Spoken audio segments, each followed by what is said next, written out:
kuomba eti. Wewe nyamaza hapo. Usituone hivi kafikia tumetoka porini. Ni bahati hawa dada wana bahati. Yaani kwao ni watumishi. Tungekuwa machangu doa kama hakupatikana mama aliyesimama kwenye nafasi. Yaani wana neema. Neema imewaangukia. Lala hapo ikuangukia. Kuna mdogo wetu mmoja alikuwa ni mlevi. Alikuwa anakunywa. Anauza mpaka bangi nyumbani kwa mchungaji. Kumbe nyumba yetu ndo duka la bangi. Alikuwa na ile mizimu yote ya ukoo ya wetu anafiaga mtonyo akiwa amelewa. Kwa hiyo kwa sababu mtoto wa kwanza wa kiume akabeba hiyo mizimu ya kulewa. Ukiweka sapo anaiba. Ukiweka yani mnaficha vitu kama mnakaa sio na nani ndani. Unanielewa, sadaka zinaibiwa kila kitu. Alafu alikuwa anaimbaga anasema eti akivuta bangi ndo anaimba vizuri. Nyote watoto wa wachungaji kwenda na akili. Eti nikivuta kitu hapo nikishika maiki. Hani tulikuwa tunachoka. Baba yetu siku moja akasimama kanisani akasema nimechoka na mtoto wangu. Unajua makanisa ya Pentekoste. Namkabidhi namtenga namweka kule nyuma. Mamangu akafika nyumbani akasema nani? Nimezaa huyu mtoto. Sijamzalia shetani mtoto. Akamwambia Pastor, good luck. You are a pastor. Mimi sioni ulevi naona mchungaji. Anazunguka naye ndani anasema riko saka yandara. Sasa mama yetu akawa mdogo wangu anakuja mlevi saa 4 usiku saa 5 anaenda kitandani amtoa.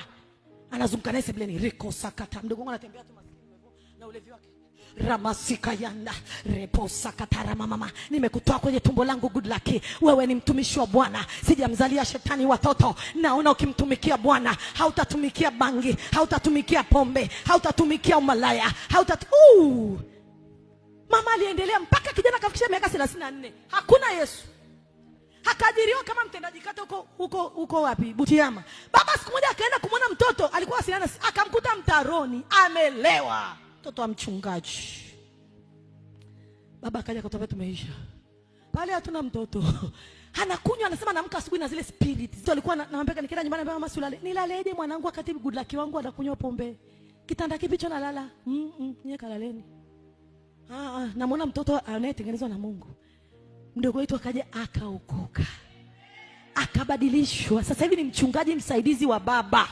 Tuwapate wapi wa mama wanaojua kuomba kwa ajili ya watoto wao, wanajua kuomba kwa ajili ya kizazi chao, wanawake wanaojua kuomboleza, wanasimama wanasema shetani sikia, sijazalia shetani watoto. Watoto wangu ni watumishi, watoto wangu ni manabii, watoto wangu watamtumikia Bwana. Reko sakatara mama.